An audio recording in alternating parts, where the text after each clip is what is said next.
واقعا باید خون گریست در جامعه اسلامی که حتی احتمال کسی مثل بنده در او مطرح بشه. حالا اینو که من نمیخوام درباره این صحبت کنم.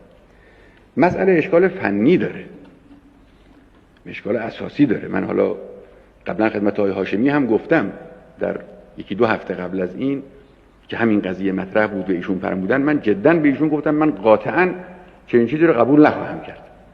حالا غیر از این که خود من حقیقتاً لایق این مقام نیستم و این رو بنده میدونم، شاید آقایونم میدونید، اصلا از لحاظ فنی اشکال پیدا میکنه این قضیه. رهبری سوری خواهد بود، نه رهبری واقعی.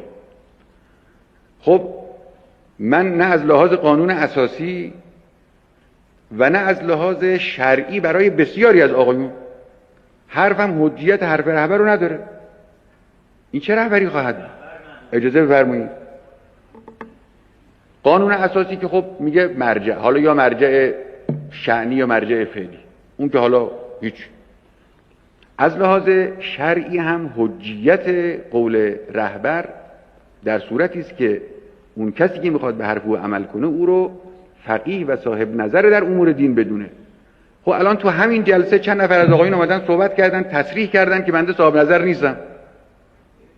این چطور؟ همین آقای آذری که اسم بنده رو اول بار آوردن تو این جلسه، بنده اگر حکم بکنم ایشون قبول خواهند کرد؟ قطعا قبول نمیکنن. نه آقا بعد از رهبر شدن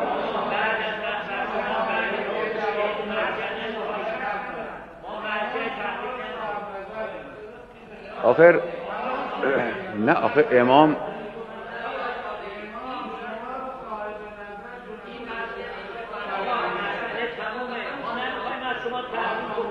بحث تقلید نیست، بحث حکمه.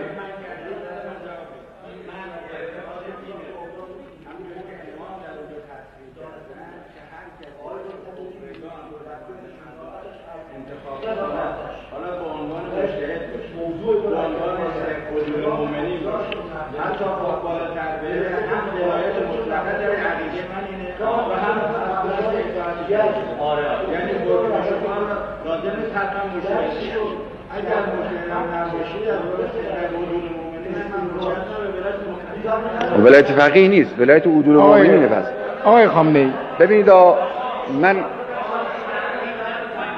من در بحث